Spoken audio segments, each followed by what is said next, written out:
today's day 4, and these are the agenda we have in place. Like, what is an IAM, identity and access management in general? Fine, whether it's on premises, whether it's cloud, whatsoever it is, the IAM principles remain the same in that particular case. Okay. Then you have the IAM in the GCP. What this particular IAM in the GCP is all about? It's simply the same thing. Okay, and then we talk about IAM members and roles, and then we talk about something which is called understanding the database in the GCP. So we have multiple others. So this, I would say, services in the GCP which are related to the database. One, we will be just having up an idea about it. Okay, one of them would be we will be exploring it up in the session by itself. Okay, great. So now let's start it up. Yesterday there were some of the concepts left, guys. So we are going to start with that. The first thing we're starting it up, which was the last topic, was exploring block and file storage. Block storage is, yeah, block storage is kind of a storage you have in place which is attached to your computer. Okay, the best example, if I just tell you, of the block storage is like your hard disk you have in place, right? So your hard disk is the best example of your block storage. What happens, the hard disk part is that if this is a respective server, and in that respective server, what happens is that a hard disk is being attached. This is called the block storage. Clear with it? Okay. So this is one of the example of the block storage part. Fine. Okay, great. Another kind of a thing we have in place, right? Another thing, uh, that's called the block storage. Perfect. So what you need to do is that the problem with the block storage is absolutely fine, good security, everything perfect.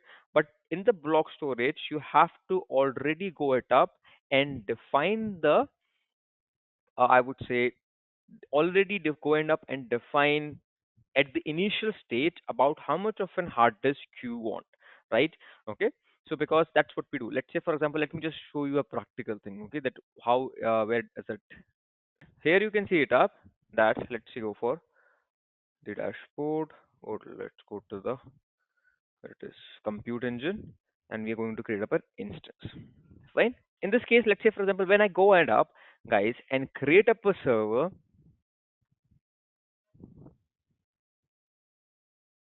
right? So you give it up a server name, the region, the availability zone where it's actually present. Then you have the machine configuration, right? You have the family, and then you have the type inside it that we have talked about yesterday. And when you scroll down, you have this particular boot sector. Click into it, and this is an operating system. So see this. This is the size we mentioned here, right? What is the size is all about?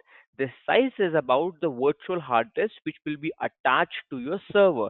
The server which we are going to create it up in the GCP. I'm saying I'm already allotting a virtual hard disk with 10 GB of capacity. I can go, the maximum I can go is 65,536 GB in place. Fine, that's the case. I can, right? That's the thing. So you, that's a perfect example of a block storage. In the block storage, what you need to do is that you already need to define up how much of that hard disk you want. Okay.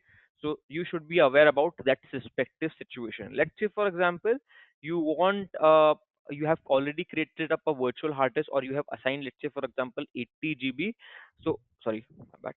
80 GB of the virtual hard disk would be created and attached to your respective server. But let's say, for example, guys, the requirement is only 40 GB of a virtual hard disk should be attached to the server. The problem is wastage of the resources. So that's, you should be aware about it. Okay, great. Another problem we can have in the block storage as well. Let's assume a scenario. Let's reverse it up a little bit. My requirement is that I want. Let me write it down. My requirement is that I want 40. Sorry, I want 80 GB. Okay, I want 80 GB, but you have done a little bit of a miscalculation and you have assigned 40 GB to a server. Yes, absolutely, services will not even work properly. The system will hack, the performance will lack in this particular case. Okay, the server could face a lot of technical issues. A lot of plenty of things can go wrong in that particular case. So you should be aware about how much of a resource, or how much of a virtual hard disk you actually need, and based upon that requirement, you are going to assign it up.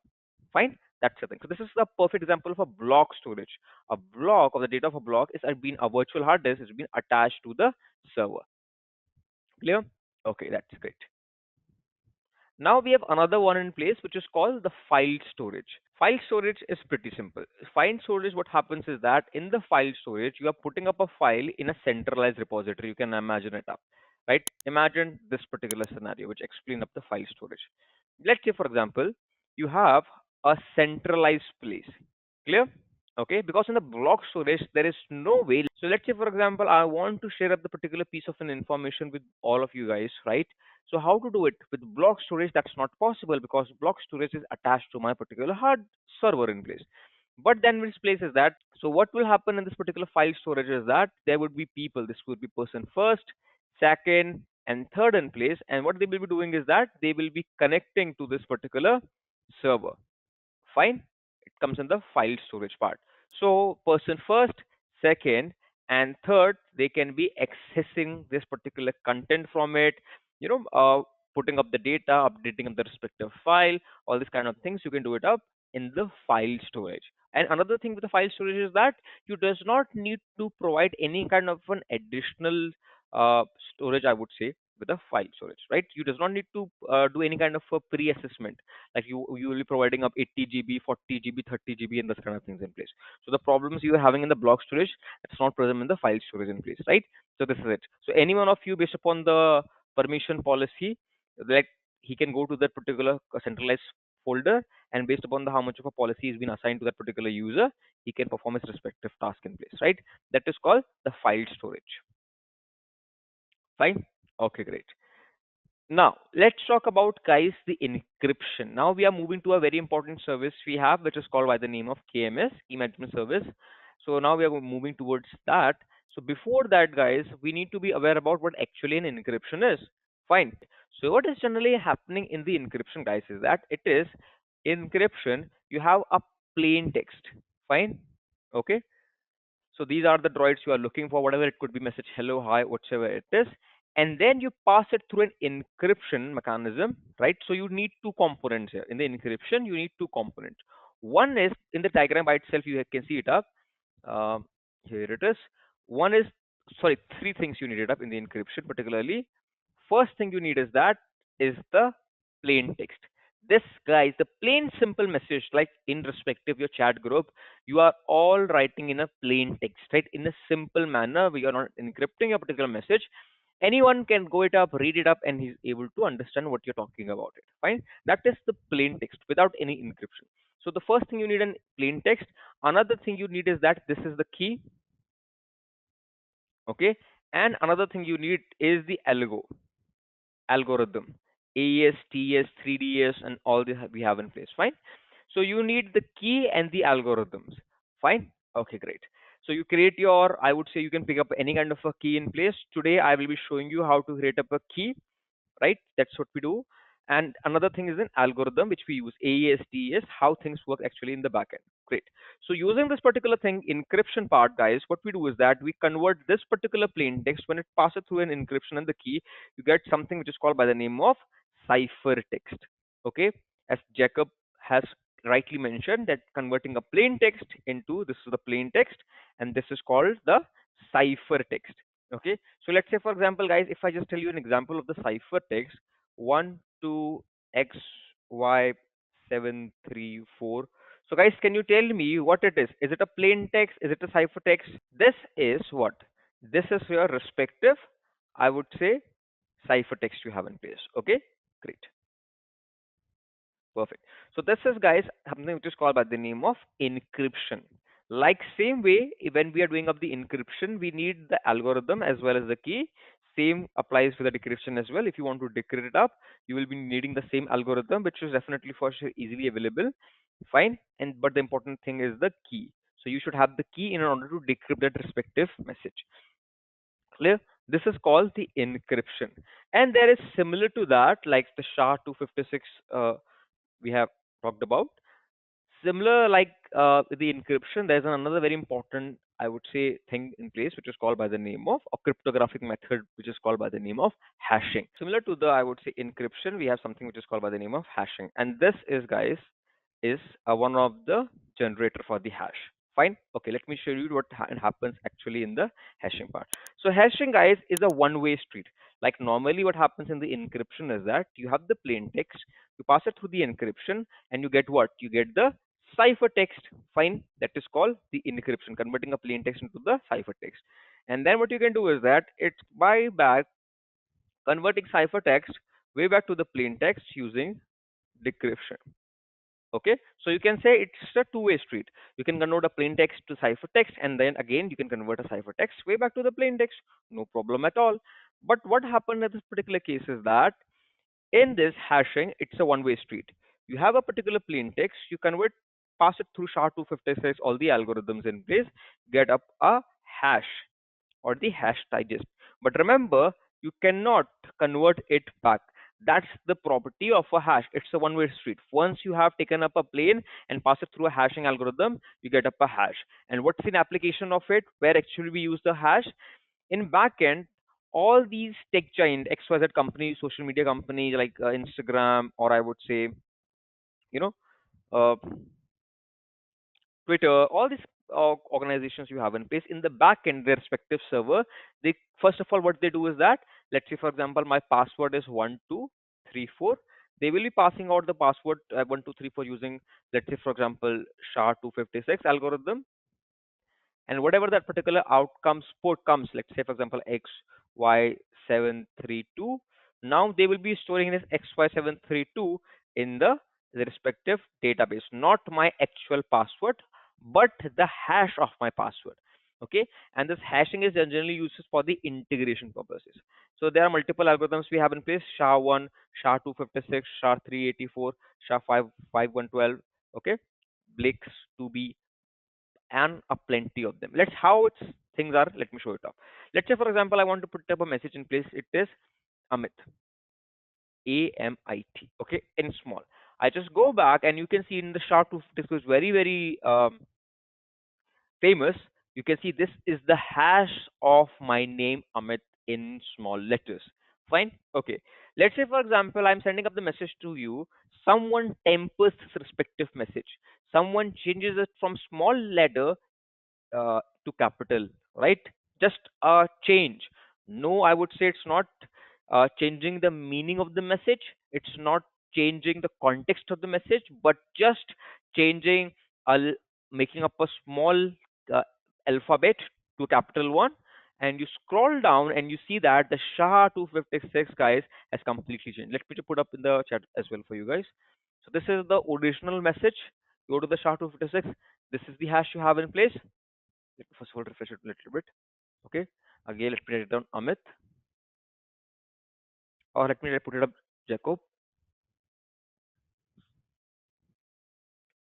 Fine. Okay. I code up. This is SHA-256 that is being generated. I'm putting it up. Fine. Okay. Now let's say, for example, I manipulate this particular text. I make it Amit. Fine. I have changed the message, changed the context of the message. So you see that the SHA-256 also gets changes as well. Or if I just go back to Jacob, right? And I remove the small to the capital one and then scroll back and you can see it up. If I just put it in the chat, you can see both the hash. There's a huge difference between both the hash. So it shows that the message has been tempered. That's why it's always said up that hashing is for the integrity. The message is same, the context is same, but there is a difference of capital J and small j, and you can see a complete hash has been changed. Fine, that's the thing. Okay, it's completely changed. It's not like the initial characters or the alphabet or the numbers would be changed. Complete hash changes are up. Fine, that's the case. That is called the hash. So remember the Jacob in this particular case is the plain text, and the hash that we have get it from it is what? It's the hash digest. And the algorithm which we're using it up, guys, what's an algorithm which we are using it up to convert a plain text into a hash digest? Not just SHA, we will say SHA-256 because there are other version of the SHA as well, right? So we'll say the correct algorithm is SHA-256. As you can see it up there, other version as well. SHA-384. It will be providing another kind of an algorithm. Then you have SHA-1, it will be providing another kind of an output, right? Then you have SHA-512, it would be completely different. So when you put up pass this name through SHA-256, always you will be getting same output. That's the beauty of the hash we have. Let's say, for example, the thing you're saying it up is, let's say, for example, the hacker is there. Hacker has, you know, using SHA-256, let's assume, has encrypted a message, whatever it could be. It has encrypted that particular with just SHA-256. So you're saying that how would they get it back? There is no other way through it. Okay, that's the thing. So that's not possible because you cannot convert it back into it. Yeah, if you go a little bit deep into the hashing, there is something which is called the rainbow table attack. Fine, where the attack is made up a database. That's a completely different thing. I'm not going to do that particular part. But generally, you cannot reverse it back. What the hacker would be doing is they will be using up different algorithms. What the hacker would be doing is hacker have a hold of the data, and he will be encrypting that particular piece of data with multiple other kind of an encryption algorithm. Remember, you have encryption algorithm, and then you on the other hand you have the hashing algorithm. So you will be encrypting it with the AES algorithm plus the key. Fine. So if you want to, again, as a normal user, you want to access this particular data, you need to have the same algorithm and the key as well. Fine. That's the case. So SHA-256 is an algorithm of the hash, not of the encryption. Great. Perfect. So guys, there are two type of encryption we have in place. One is called symmetric encryption. Another one is called the asymmetric encryption. Let's let's put up a little bit of light into what these two are as well, because as we progress as in the session in the KMS part, we will be meeting this I would say symmetric encryption, the asymmetric encryption. As per to your respective convenience and the output and the speed as well, what you can do, you can choose up the symmetric encryption or the asymmetric encryption. Okay, great. That symmetric encryption, what you do is that you use the same key for the encryption and the decryption. And in the asymmetric encryption, what you do is that you convert, you need to put two different keys for encryption and the decryption part in place. Fine. Okay. That's what you do in the symmetric encryption. So you have the same key. Let's say, for example, let's see how the little bit of a working is. I'm not going to the deep part of it at how things work, but just an overview about how key exchange takes place and all this kind of stuff in place. Fine. Okay. So you have a plain text. It could be anything. Hello, XYZ, something. Fine. What you do, you perform up an encryption, converting a plain text into a ciphertext, and what's called? It's called encryption. So you need up a same key for that. Fine. You using up that same key, you will be converting up a plain text into a ciphertext. Okay. Now, when you, let's say, for example, guys, you want to convert that particular message from ciphertext, right, jumbled word or scrambled word, way back to the plain text, hello, hi, whatever it is, you need that exact same key through which you have performed the encryption. And this particular process is called decryption, converting a ciphertext to the plain text using of the same key in the symmetric encryption is called the decryption. Clear, guys? Got the idea what is a symmetric encryption is? So in short, for encrypting the stuff, for converting a plain text into the ciphertext, for converting a plain text into ciphertext, you need up a same key that is called the encryption. For converting a ciphertext again back to the plain text, you need the same key, right? They both the keys should be absolutely same. That's called the decryption. So it means for the encryption and for the decryption, for the encryption as well as for the decryption, you will be needing up the same keys. Okay, guys, tell me one more thing. I have a doubt, right? Please help me with that. So, what if this particular keys are gone? What happened in that particular case? If I have converted my plain text to a ciphertext first, and after converting it into the ciphertext, that key gets deleted or my particular server faces up a ransomware attack or something like that. So now I do not have the key. So can I access my data at any point in time? My data state right now it isn't present in the ciphertext. Fine, and the key has been gone. You will not be unable to decrypt it up. Okay, so that's the reason. So you should be aware about it that if you lose up the key, you are in serious trouble. Okay, this is guys called the symmetric encryption. Then we have guys another thing which is called by the name of asymmetric encryption. So what is this asymmetric encryption is all about? In the asymmetric encryption, guys, you have two keys, public key and another kind of a key you have in place which is called by the name of private key, right? And in the diagram you're seeing, or the slide you're seeing it over the respective screen, the private key is also called as the secret key. It means that you does not need to go it up and share it with anyone else. It's completely your prospective private property.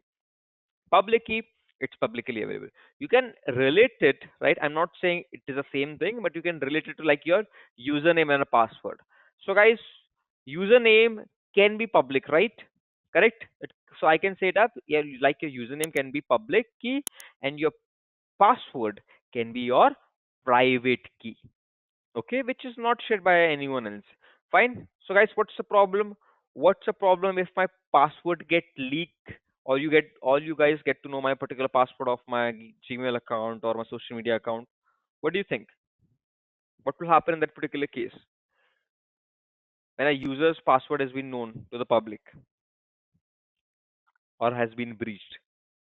Correct. Using it up, what will happen is that anyone can access, because the person already knew his username.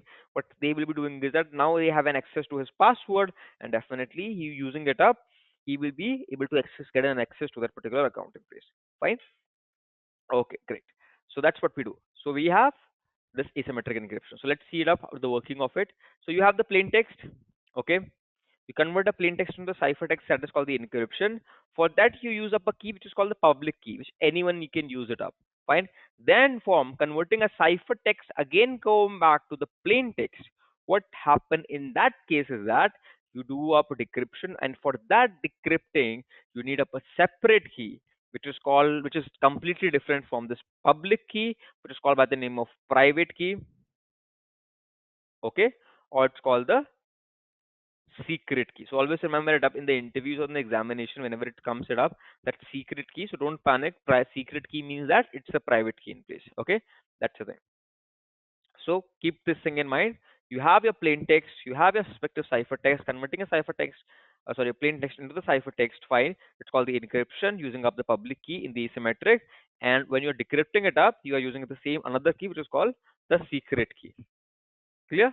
This is called the asymmetric encryption. So now, guys, let's talk about another concept which is called by the name of HSM. So we have right now talked about two keys, public key and a private key. So there is need to be a place, guys, where you need to be putting up a private key, and that particular place, that secure place, because private key, as I mentioned to you, it's a very important thing. So there should need to be a place for that, and that particular place is called the HSM. There are multiple other places we have, right? You can put it up in your local system, you can put it up in, you can create up your own local vault, install a software. Fine. So we have multiple different kind of softwares and hardwares, I would say, where we put up the private key. Okay, but generally, guys, we do not go for the software based vaults. Fine, where we put up a private key like a software vault. We go for this actual physical machine, which is called by the name of HSM, which stands for hardware security module. So this is a device which is called by the name of HSM, hardware security module. In this particular device, what you do is that, guys, is that in this hardware security module, this respective device, you put up a key which is the private key. You do not put the public key inside the HSM, guys, right? Keep this thing in mind. You do not put the public key inside it. You only put up the private key. Fine. And one more thing, interesting thing with this HSM device is that, let's say, for example, they faces up any kind of a brute force attack. So what will happen is that, because many keys, each dot represent a key, so thousands of keys you can put it up in this particular HSM device. So what happens is that, let's say for example, a hacker is able to hack into the HSM device, where he will be getting up the private key for everyone. HSM device gets to know that someone is trying to able to hack into it. What will happen is that it will wipe out every private key present inside this HSM device. Okay, that's what we have in the hardware security module part. Clear? Okay, great. Then after that, we have a thing which is by the name of Cloud KMS, Key Management System. Another thing, if I just go back a little bit here in the HSM part, one more thing I forgot to tell you, that this is what? This is your single tenant.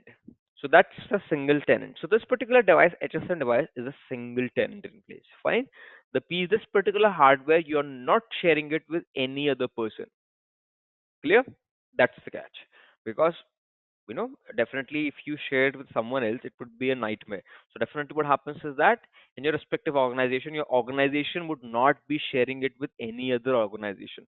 So two organizations would not be having the same common HSM device. It would be a very foolish act, I would say.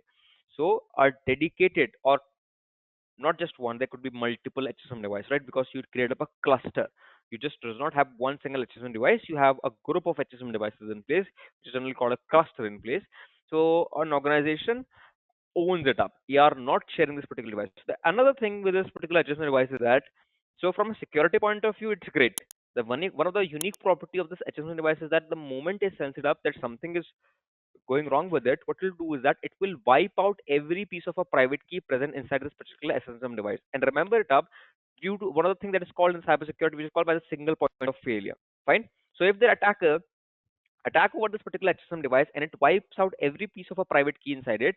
So generally in a setup in the private environment, we have something which is called the clustering. We have a network of these HSM devices connected with each other. So if one of the HSM devices completely wipes out the private data, still you have multiple HSM devices which have that same private keys in place. Okay. But that particular complete setup where you have 5 to 6 HSM devices clustered together, that is definitely for sure purchasing one single, I would say, HSN device would be costing you at least $1,000. Okay, so it is a expensive thing, and then you have to set it up, build up a team in place which 24 by 7 monitors his activity and all those kind of things. So that comes here, right? So HSM in itself is a very great device from security point of view, but one of the disadvantage we have is there. First is that the configuration takes up a lot of a time. You need to set up a team for that. It's not like someone randomly would be going it up and managing the SSM device, right? So what happens if a person which has no exposure with the HSM device goes it up and start to maintain it? In that particular case, one single error would be wiping out all the private keys of your servers, and you will be definitely for sure in a lot of trouble.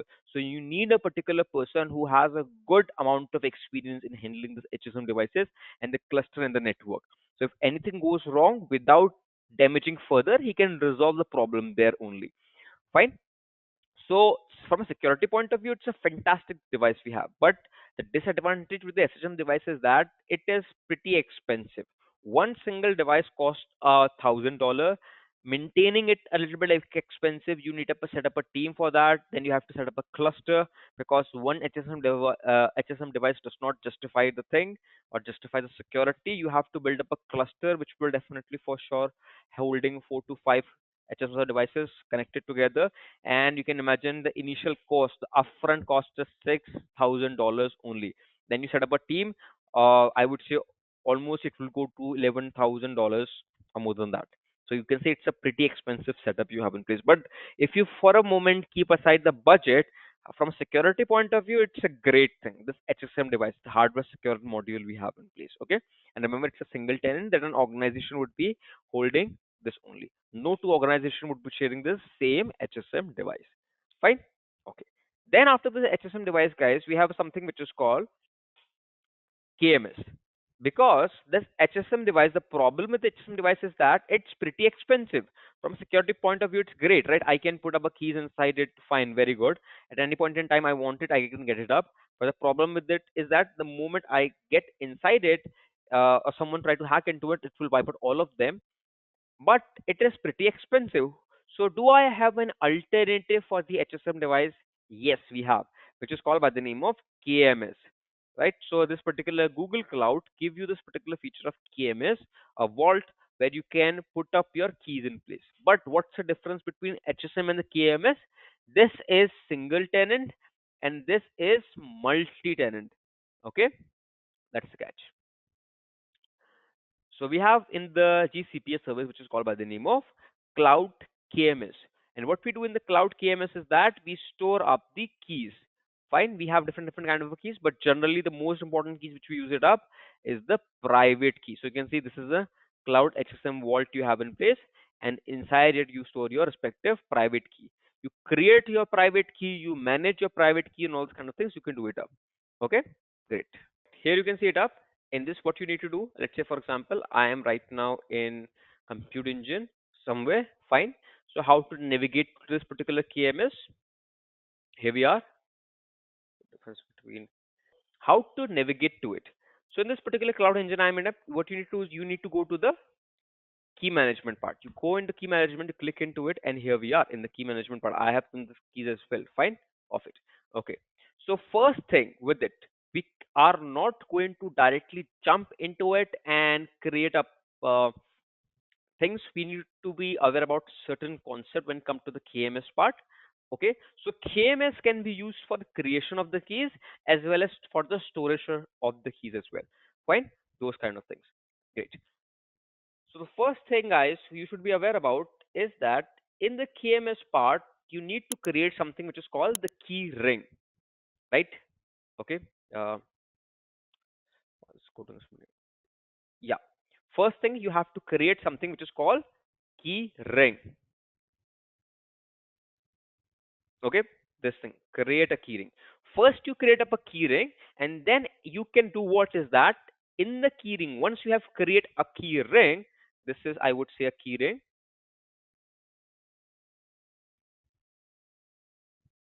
and after you have set it up the keyring, what you can do is that inside it you will be holding up your key. This k1 is your key 1, fine. Then you have the k2, this is key 2. Then you have the k3, key 3. Okay, then you have the k4. So inside it, you have or you attach different keys to the keyring. So the first requirement when it comes to the creation of the keys, you have to go to this particular KMS. First thing is that create a keyring and then create this keys and attach it to the keyring in place. Okay, great. That's the thing. So this is my key ring. Perfect. So let's create up a keyring. It's pretty straightforward. As you can see it up, create a keyring in place. I click into the keyring part. Okay. So see, keyring groups keys together to keep them organized. Fine. Okay. So first of all, remember guys. So now here we are creating up the key. So let me write it on the name of that key. Amit key ring. Fine. Okay. So what happens in this particular location type is that when you go to the region, you're specifying that in North Virginia, create my key pair. Fine. When you say I in my Mumbai, create my key pair. Fine, that's what it means. Again, I'm repeating, when you go for the region part, in the region you can specify exactly where you want to create this particular key ring. Okay, so let's say for example I want to go to the North Virginia. In North Virginia I want to create the key pair. Sorry, sorry, not key pair, but key ring. Okay, key ring. Let's say for example there is uh, Delhi region, okay, in India. There I want to create up the key ring. So you're specifying where in which respective region you want to create it up.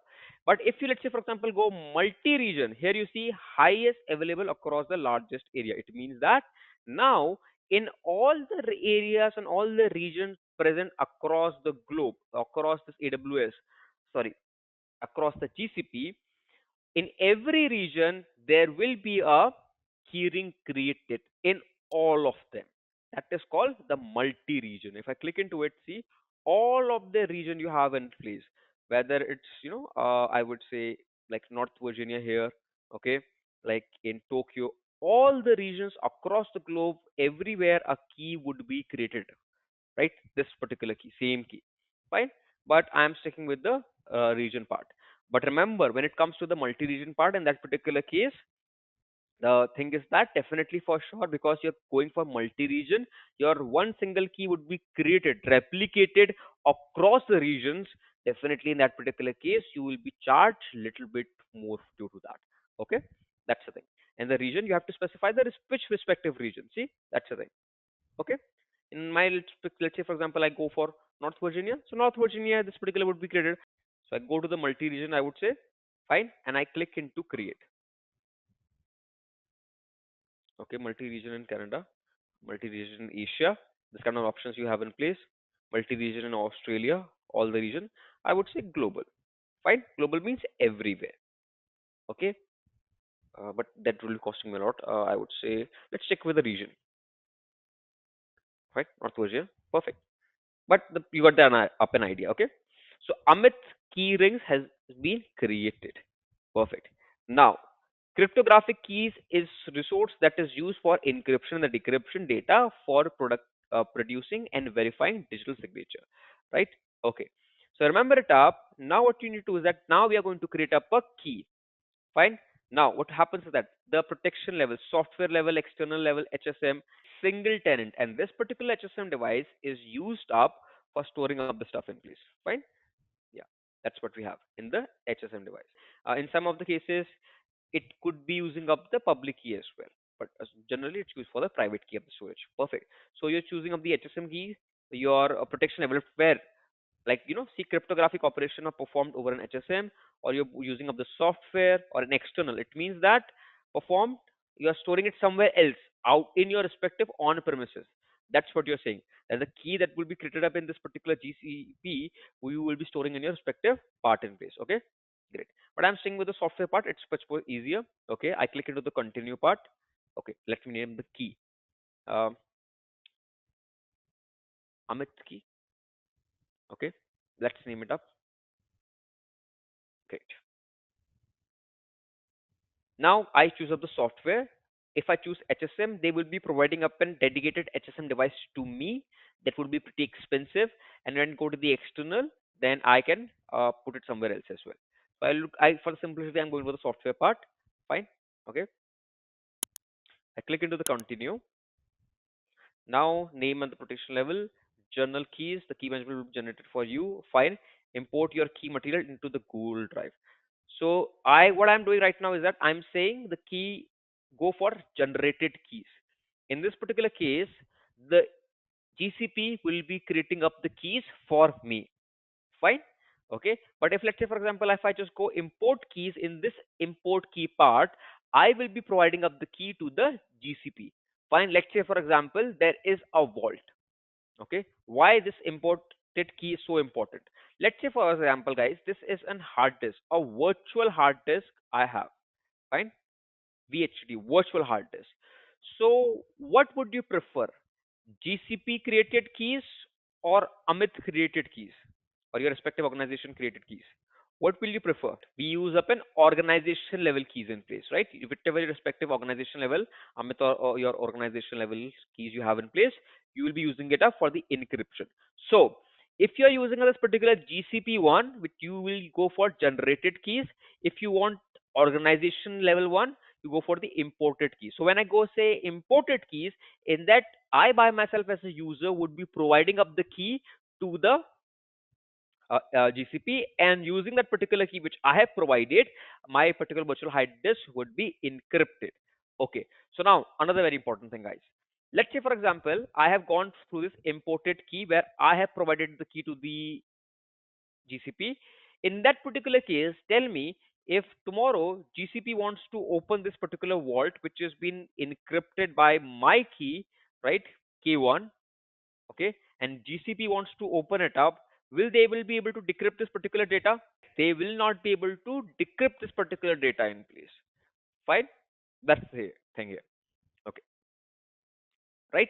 That's why you go for the imported keys. But I'm just right now with the generated keys in place, right? The key material which is generated for you by the GCP. Okay, but generally from the organization point of view, you go for the imported keys in place. Great. Now let's click on the continue. Purpose and algorithm. See, symmetric encryption, symmetric, which is for encryption and decryption. You have other methods as well. Symmetric sign-in, asymmetric decryption, max signing verification. Plenty of them. For asymmetric also we have this place. I'm using symmetric, which is for encryption and the decryption part in place, right? So purpose, what's the purpose of creation of this particular keys? Why you need it for? Doing symmetric encryption, asymmetric encryption, creating a digital certificate, what kind of thing? So I'm sticking for the symmetric encryption. Okay, go back. Click into the OK. Now comes the version part, key rotation period. Okay, so here it is a thing. The first version will be created upon key creation. It means that the moment I click into this create, right? when I click into this, guys, the creation part, what happened in that particular case is that the key will be created. Clear? Okay, that would be the first version. What happens is that after 90 days or after the rotation period, after 90 days, second part would be created. Key would be created, and the first one would be removed. Then what would happen is that using up the second key, the encryption would be taken place. Then after again 90 days, what happens after 90 days has gone by? Third key has been created, then the second has been removed, then using up the third key, they encrypt the respective hard disk. And this particular process is called the key rotation. Fine. So the first version will be created upon the key creation. After that, the key will be rotated every 90 days, beginning from August 7, 2024. Fine. Okay. So here you see after 90 days, you can set 30 days, 90 days, 80 days, 365, never, custom, whatever. It's completely up to you. It's same like your password respective manager. Password managers we have, sorry, password rotation we have in place that after 6 months, your password changes it up. Same goes with the key rotation part. And when you do you want to start it up, right? This is a particular date. That's why it's saying August 7, 2024. Let's we just put it up, right? Right now we are in. Um, Okay, so I cannot select ninth. It's almost over. So it's let's put up 10th. So now from today onward, from today onward till 90 days, there would be one key. After 90 days gets over, or after 3 months, I would say, then another key get created up. Okay, so that's the thing. So I click into the continue. Fine. Okay. So after 3 months, keep this thing in mind. Okay, after 3 months. So additional setting it up. Okay, I'm not going to that particular part. The labeling part. Great. So we have set it up. Let's create key. See, location. This is the location, US East 4, North Virginia. This is the project name. This is the ring key, this particular key will be attached to. I click into the create.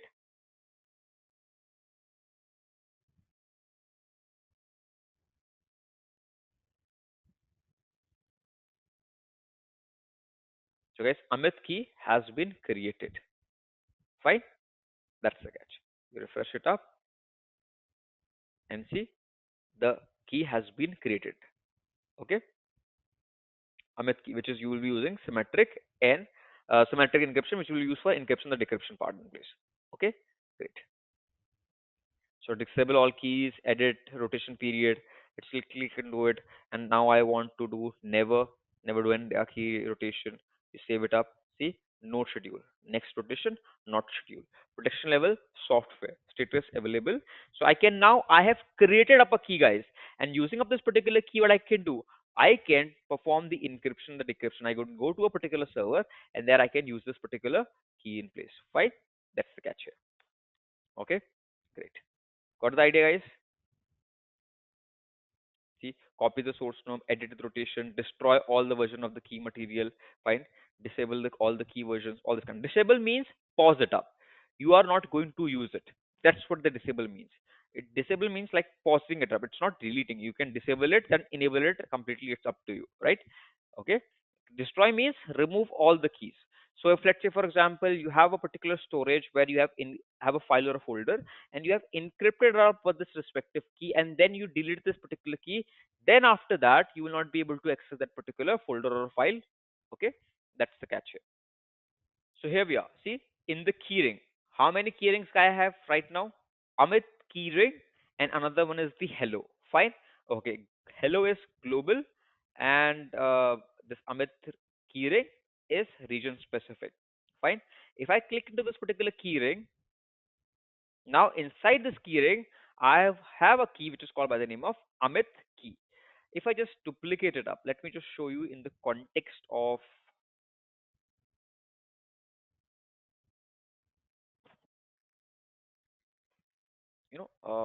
compute engine, right? You go to the compute engine part, you create up an instance, and you scroll down. Now, right now on the servers, okay, there's somewhere you have this particular feature of advanced options, networking, disk, security, and manage access, whatever it is.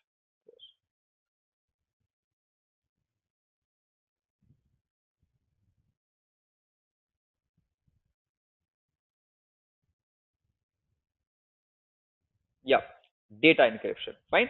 It's saying me use up the Google managed encryption keys, no configuration required, or go for the customer managed keys, CME key, customer managed custom encryption keys. So it means that I will be providing up the key. So I click into it and select the customer managed keys. I click into it, and this is the key I have in place. Fine. Right now, I click into the OK, and what happens in that particular case is that I will be using this particular key. No, okay, sorry, no valid key found. Either key does not exist or they do not meet the following requirement. Perfect. Location, great. Global, the key manually, enter a key manually. I would like to show it up. Resource name, copy the resource name. Let me go put up, paste it here. Okay. Invalid location, the key specific must be in one of the following location where it is. Right. Okay. So this is, let me put up this one. Copy the resource name. Okay. Must be a KMS key resource name. Yeah, it is. Not okay. So now it's not able. That's why it's giving me up an error in paste. Fine. Okay, great. Here we go into it. Here this thing is present in where? It's present in North Virginia. So this particular server should also be present in the North Virginia. Fine. So if I just want to go into the North Virginia part, okay. And now in the North Virginia, let's come back to that particular data case.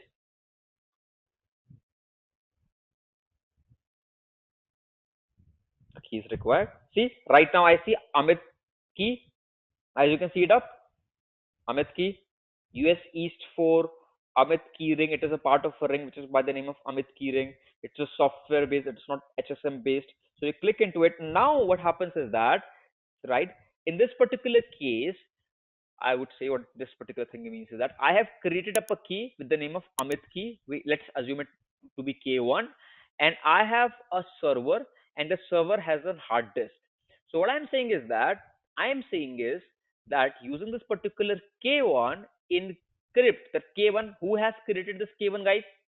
Who has created this particular key, Amit key? Is it being created by the Google GCP, or it is customer key, a custom managed key created by the user? Tell me.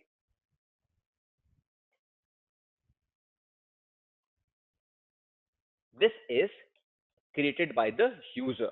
So I'm saying use this Amit key or the K1 key to encrypt this particular disk of the server. Fine. That's what I'm telling you in this case. You click into it and that's it, nothing. You click into create and fine with it. Fine. That's it.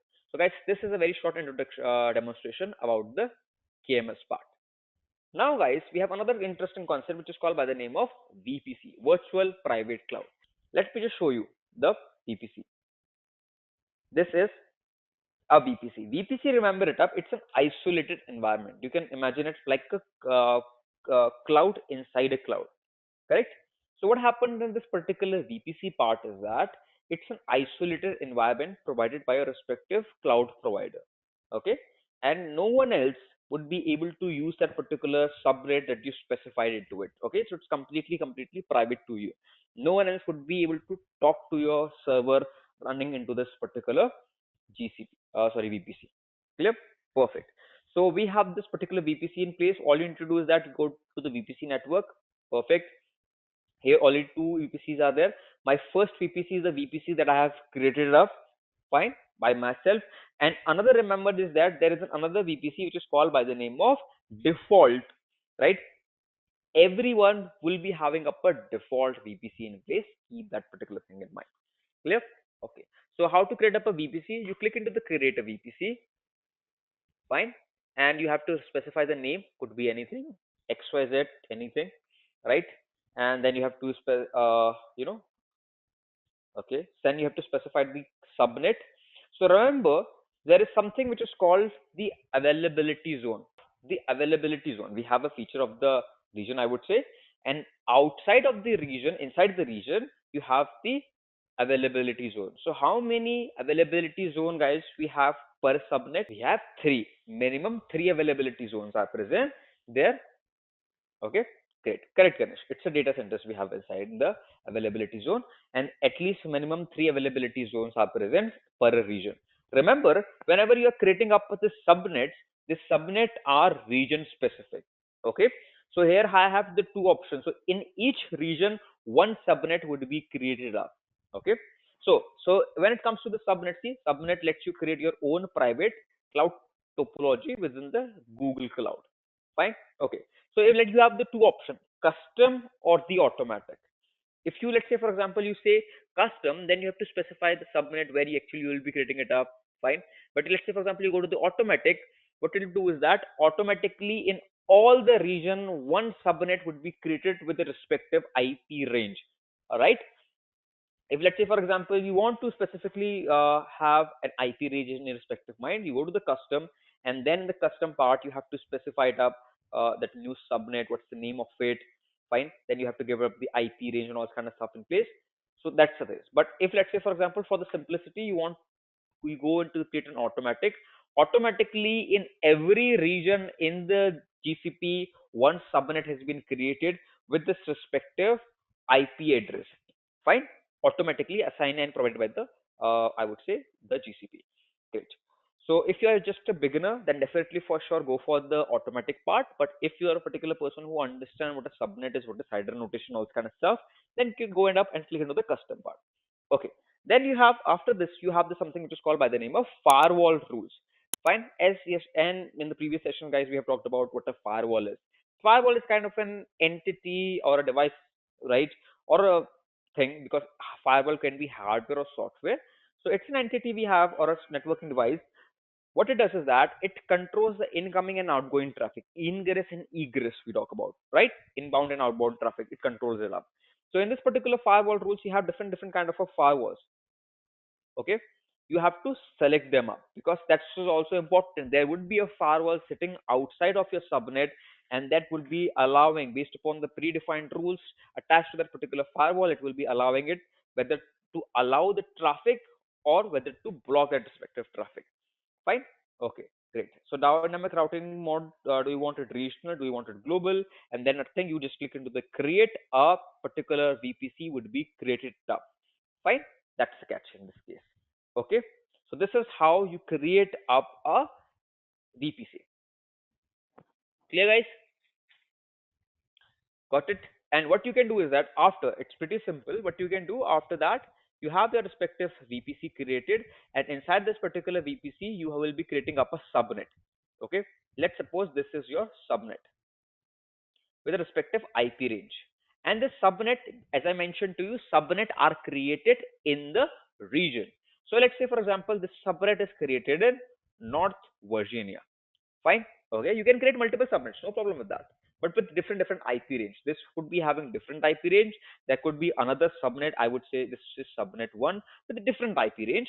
There could be another subnet two, which could be in same North Virginia with some different IP range. They definitely will be not be having the same IP range. That's you should be aware about.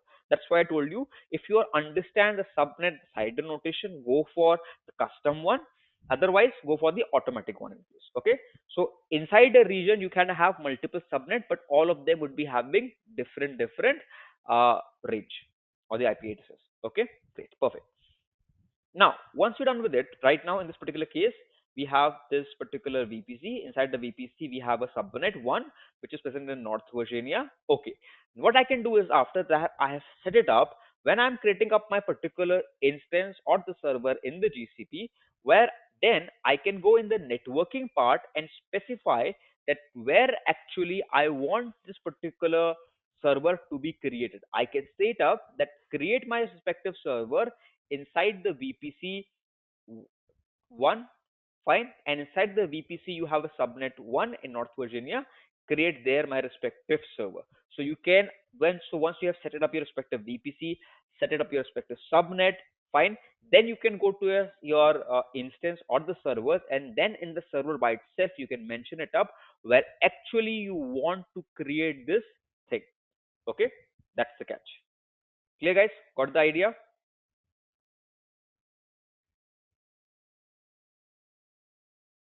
Okay, perfect. So that's you have to mention it up. Again, another thing is that which I have seen many people doing up this particular mistake. This is not going to happen that this particular server that you want to create it up, the server is present in Mumbai, and the subnet is present in North Virginia. So remember it up. In this particular scenario, what happens is that you should have the server and the subnet, they should be in the same, I would say, in the same region. So the particular server should be present also in the North Virginia, and the subnet is already present in the North Virginia. That's in this particular case, the server will be present inside the subnet. Correct? So this is what happens in the VPC. Got the idea? Okay. So this is the VPC in the Google Cloud, right? If you are aware about it, go for the custom where you specified out the subnet and all kind of header notation. And if not, go for the automatic one. For each and every region, they have provided up a range in place. Okay, that's the catch. So, like for example, if I just gave for North Virginia, okay, so they have named it, give it up a name. Fine. So you have a region in place, and this with the respective region, you have the IP address. So look after that. And another thing, as you can see in this particular screen, is that guys, there's something which is called by the name of VPC peering. So when two VPCs wants to communicate with each other, definitely you go for the VPC peering in place. Correct? That's what we do in this case. Okay, perfect. So two VPCs. This is virtual private cloud, and this is another virtual private cloud, and the server, one server running it here, and one server running in this particular VPC. So let's say, for example, they want to communicate internally with each other. So without VPC peering, they would not be able to do it because the VPC is an isolated environment. If you remove this VPC peering, this is an completely isolated environment. Fine. They would not be able to talk to each other. So they need up a bridge in between. That particular bridge is being created by the VPC peering. Clear? Okay.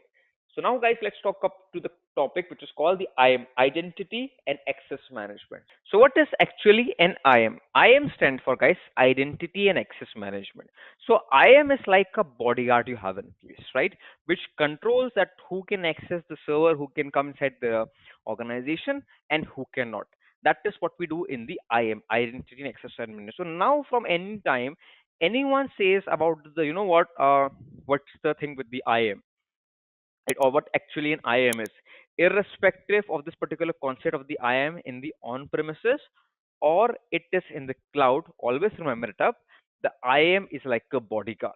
Fine. Anyone, whichever wants to come into your respective organization or the infrastructure, whether the particular infrastructure is on premises or that particular infrastructure is over the cloud, remember it up that you need to, have a bodyguard in place, which is called by the name of IAM, Identity and Access Management. And that particular IAM has guys four pillars. So in your respective screen, in the image by itself, it is mentioned the four pillars. Okay. One is the identification, correct tool, or authorization we have in place. Okay. What else, guys? We have identification, right? Accounting, right, Jacob? So we have four pillars. We have identification, we have authentication, we have authorization, and then we have the accounting. Clear? Okay. So when it comes to identification part, in the identification part, you have to provide the some sort of an identity to it. Okay, right? Yeah, though non-deputation would be there, but non-deputation comes under the accounting part in place. Right? That's the case. Okay. So in the identification part, what you do is that you need to provide some kind of a thing. Let's say, for example, you go to your respective uh, Google. Okay. In that particular Google account, what happens in this particular case is that you enter it up, you go to the sign in page. I'm opening it up. What's the first thing, guys? It's asking me. It's asking me my respective username. Okay. So let's say, for example, I enter my username, my correct username into this particular case. So I have provided my identity into it, right? My username is Amit or this or that, whatever it is.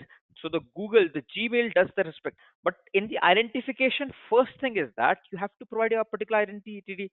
Okay. Like in the session by itself, how would I know, that I'm seeing that, okay, there is Ganesh, there is Kesha, right? There is Jacob, right? There is uh, Sudeep, and many others in place.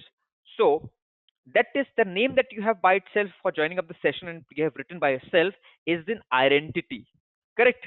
Okay, you click into that particular link, you have that's it. Fine? Okay. But what else? Let's say, for example, after you have provided up your respective identity or your username or any kind of thing like that, right? Okay. So let's assume up a scenario that someone wants to join up a session of this particular GCP we have in place. So what he can do is that he can impersonate, he can, in that particular, at a time of joining up the session, he can edit up the Ganesh. So how would I know which is the original Ganesh? There could be a particular hacker with the name of XYZ, but he would be impersonating as a Ganesh and would be spamming up the complete chat. Fine. So how would I know that? In that particular case, we came up with the authentication to cross verify that Ganesh is who he say he is. So then in that particular case, we have multiple different ways. If I say I am Amit, I can be anyone else, right? So in order to prove I am Amit, I have my LinkedIn profile, I have different kind of other things in place which I share. So what you can do, you can go to the InfoSec Train website. There you can see my as that I am as a trainer. Okay, I share my LinkedIn profile in place. There you can see those. So those are the different what there are different authentication mechanism in place through which you are verifying that okay, Amit is who he say he is. He's not a particular random guy with some other name in place. Fine, that's it. Okay, correct, Kesha. That could two-factor authentication would be part of the authentication. So for the authentication, what are the different things? We have password, correct, correct. We have something you know. We have another factor which is called by the name of something you know. It means password, right? Then another thing you have something you have, any kind of a thing that you have hold in place which can prove your identity. So what could be? It could be your OTP, multi-factor authentication apps, right? Like the Google Authenticator or the Authy we have, right? Microsoft Authenticator. So there is a token being generated which gets, I would say, removed after you know uh, 30 seconds, something like that. After 30 seconds, that particular code changes it up. That kind of things we have. Fine, great. That's it. So that comes under the authentication. Then you have something you are another factor as well, which is kind of your fingerprint, biometrics, right? Your iris scan, retina scan, voice recognition, uh, other different kind of things you have in place. Okay. Then you have something. There's another thing which is called by the name of gate analysis, right? Okay, which is also part of the authentication. Then you have guys another thing, third pillar, which comes is the authorization. Gate analysis means based upon your walking pattern, your analysis has been done. So because every human has a different ways of walking, so this is a kind of a technology which is being used in the data centers, into the CCTV camera of the data centers. They track the walking patterns of all the guards, all the members in place, and just based upon your different walking pattern, they can analyze that who you are. That's called the gate analysis. Fine. Okay, great. So then we have talked about identification, we have talked about authentication, and then we have talked about authorization. Okay, that's there. So based upon respective permission, based upon respective role, permissions are assigned to it. A particular person working in the sales department would not be able to, yeah.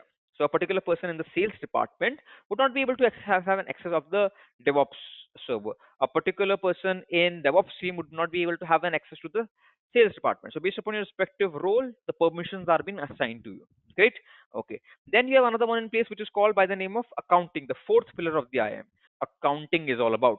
Look into the picture. You see that Mike Chappell logged in at 3:22 p.m. Okay, or XYZ or Amit has logged in or logged out at this particular thing in place. Those are called the logs, right?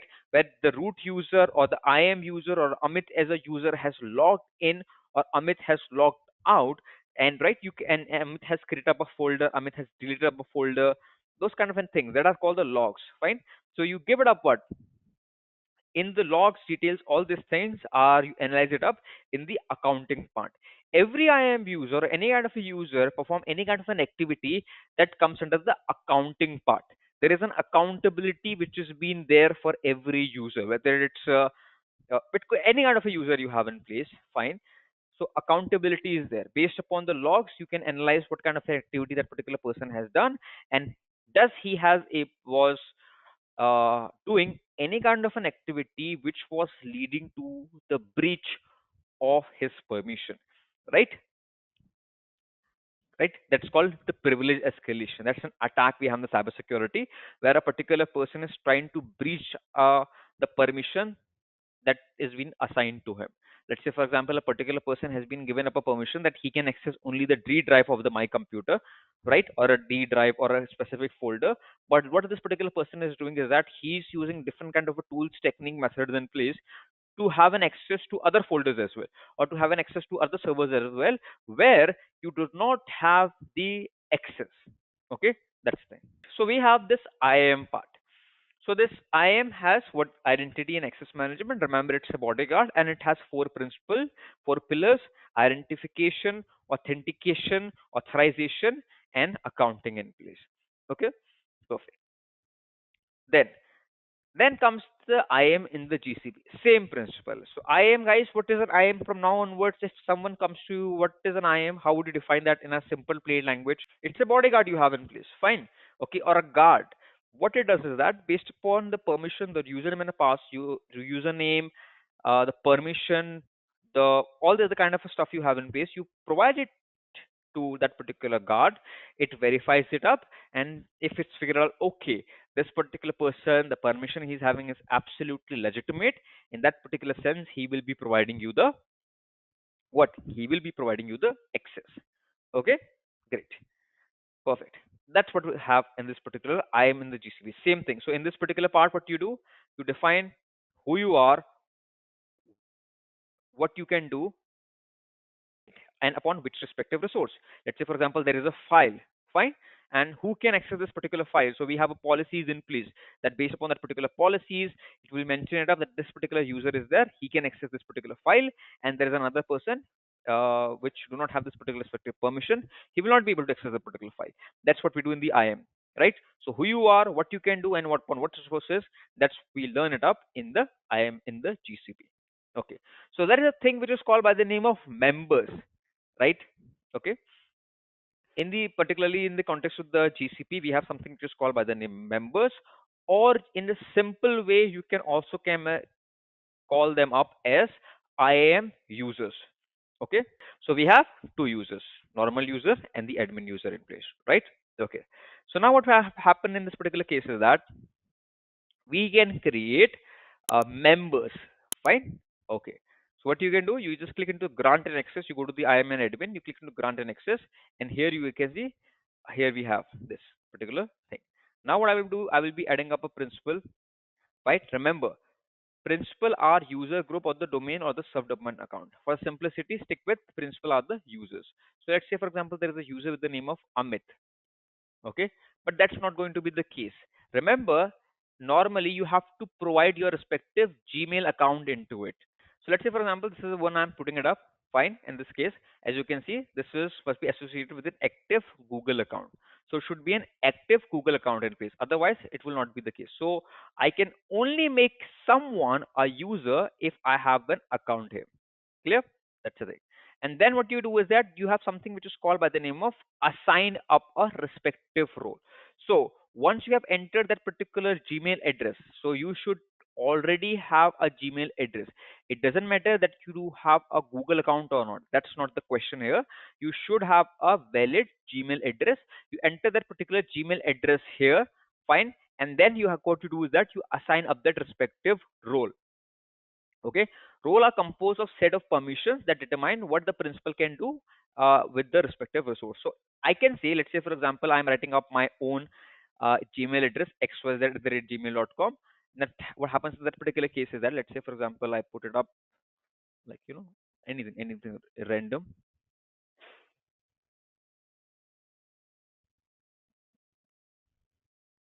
Okay, anything, fine. Okay, random in place. It could be someone else.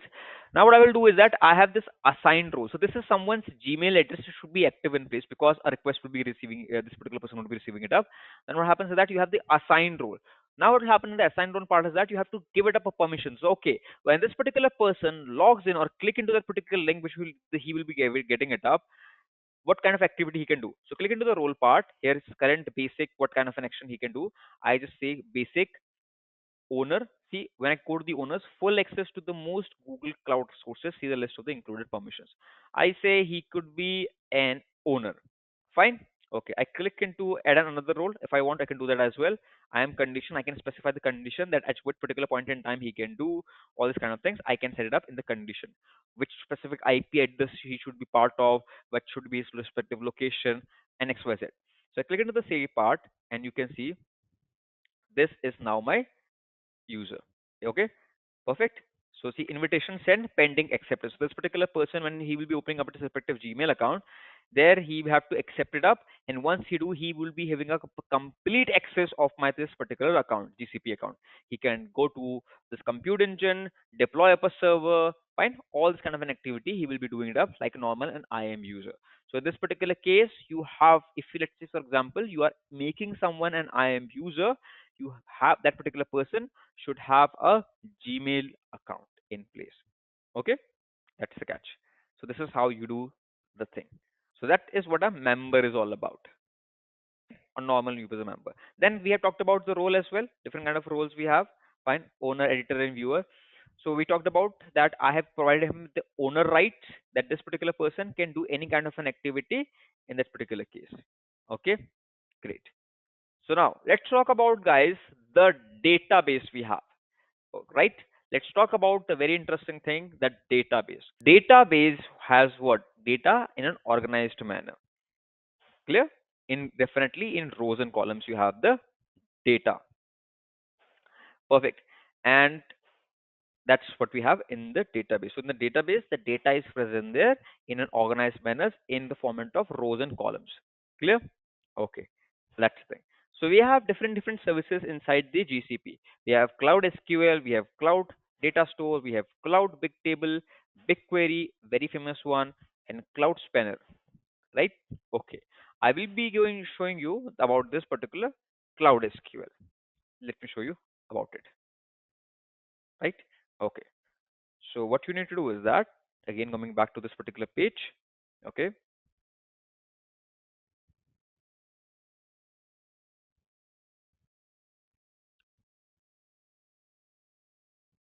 perfect. So in this particular case, what you need to do is that you need to go to the service SQL.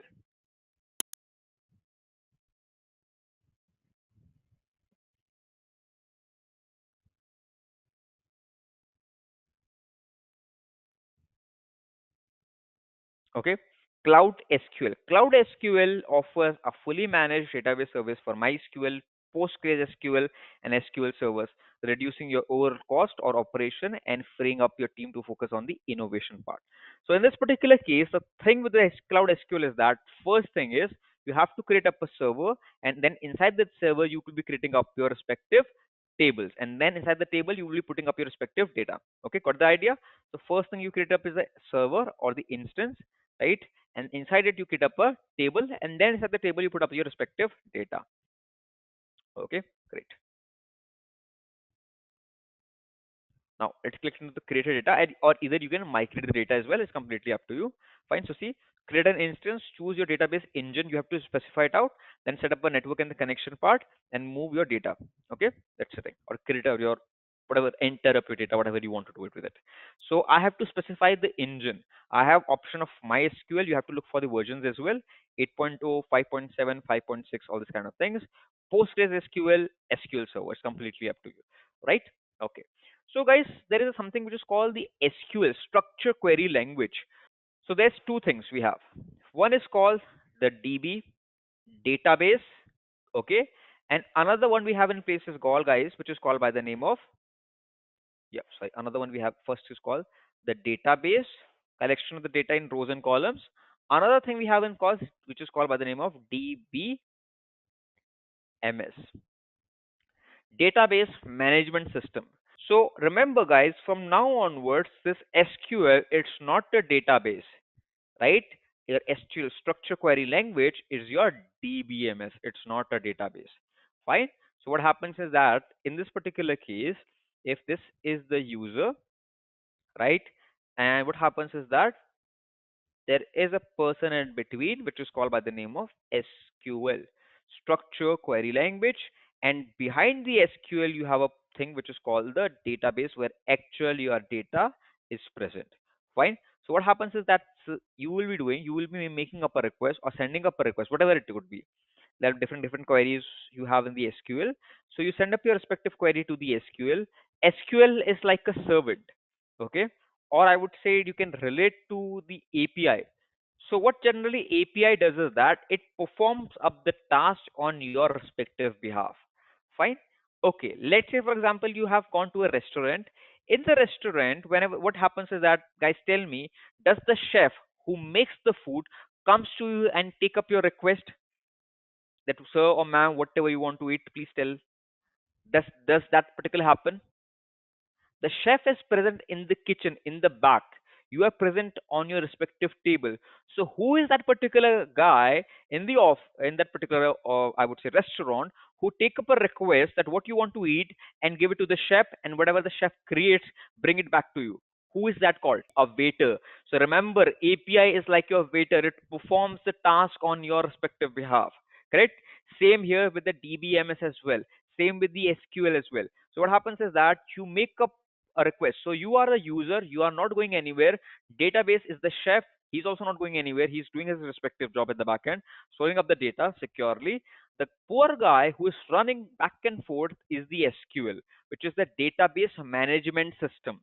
Okay, like your waiter. So you give up a request to the SQL. SQL, remember, does not have a brain. He cannot figure it out that okay, as a user, Amit, whatever kind of an activity, whatever kind of instruction Amit is providing to me using up the SQL query, is it about correct or not? So what will happen is that he has this particular request, fine, and whatever the request is, he will be doing it up to the database and creating up an another table. Okay, that's the thing. Fine, that is just really what done by the SQL. So this is your DBMS, database management system, and this is your database. Okay, and this is the end user.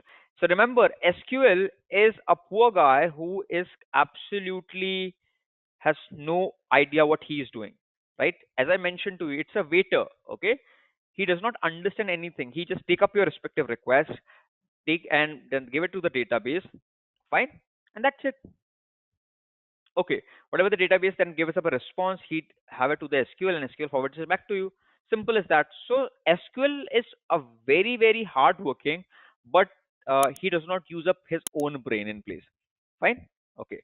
So that due to that particular property, because he does not use his own brain and he cannot figure it out what is correct or incorrect, it leads to a problem which is called SQL injection. And this particular what happens is that in the SQL injection, the problem here is you as a user give up a command to the SQL that SQL go and wipe out all the data present in the database. Again, the command is the request from the user is that go and delete all the data present in the database. So SQL is does not have a brain of itself. Again, I tell you, it's a very hard working, but does not have a brain. So what it will do? It will take up your respective request that delete all the data in the database, delete all the tables, and it will go to the database and remove every file or folders there without even a second thought that how sensitive, how crucial that particular data could be, right? If it's a data of a hospital, definitely, it would be a very critical situation. Fine, because a lot of patients, medical history, and all that kind of stuff would be lost. Fine, that kind of things. So that is called the SQL injection, where you are putting up a malicious queries and giving it up to the SQL that delete this, delete that, create some folder, override the data, and SQL without up a second thought going to the database and doing it up. That's called SQL injection, where you are giving up manipulating or commands or tasks to the SQL, and SQL, because it does not have a brain of itself, it's going it up and doing that particular property or whatever job is over the database, and that particular organization who holds presence in that particular database is facing up the consequences. That's called the SQL injection. So there are different ways for that. There is something which is called by the name of input validation. That whatever, even if you have put something wrong, immediately it will be dropped down. That's called the input validation. That's kind of thing we have in place. Okay. So remember, SQL injection, where you put up a manipulating script to the SQL, and SQL, because it does not have a brain of itself, it goes it up and perform the task over the database.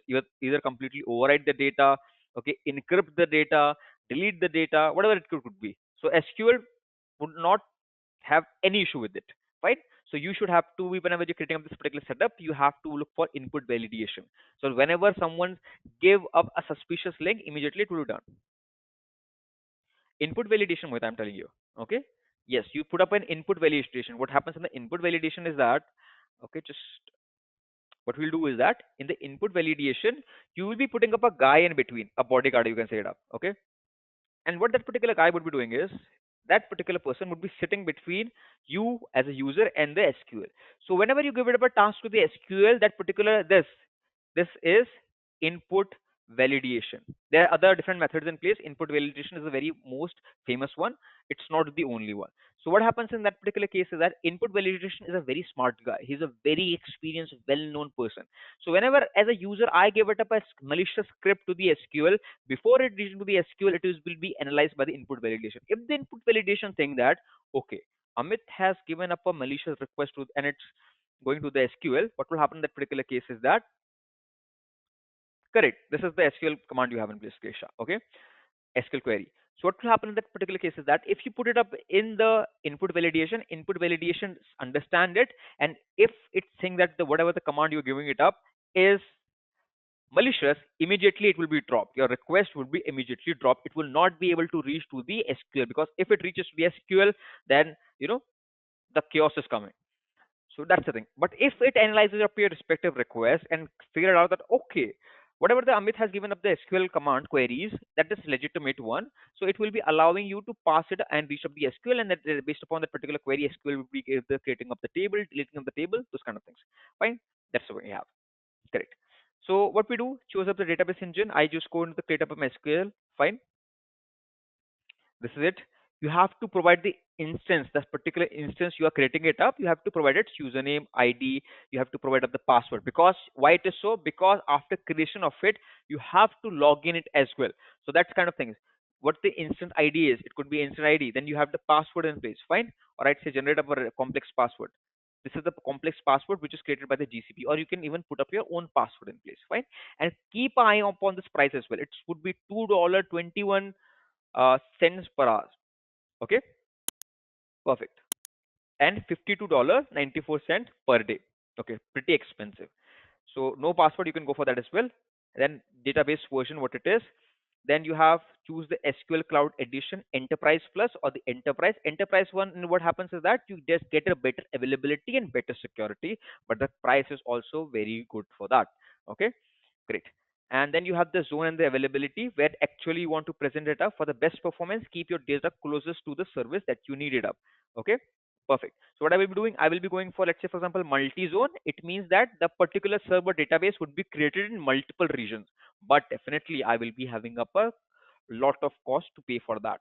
Okay, or in single zone, in case of an outage, no failover is there. Fine, not recommended for the production environment because it's present in only one single zone. If that particular zone goes down, your database is not able accessible for that particular point in time. So for multi-zone, you have to price for that. Okay, see, availability highly available, but if you go to single zone, availability single zone in place. Okay, backup, it's automated. Perfect. Storage is 250 GB. Fine. Okay, right? That's kind of things. So other kind of things we have in place, you can specify the zone, right? IOPS, this is a read and write speed you have in place. You create it on the server, it will be created up. But because it's pretty expensive, fine, it's $26 per day and $1.50 10 cents per hour. Definitely, we are not going for that. So once you create up a server, it's pretty simple, and then you have to do what? Then you have a table in place. You create up a table, put up your data, and then you are good to go. So guys, this was the end of this webinar, right? I hope you learn something in this, right? You get a good exposure of this particular GCP, how things are there in the GCP part. So guys, this was for it. Thanks everyone.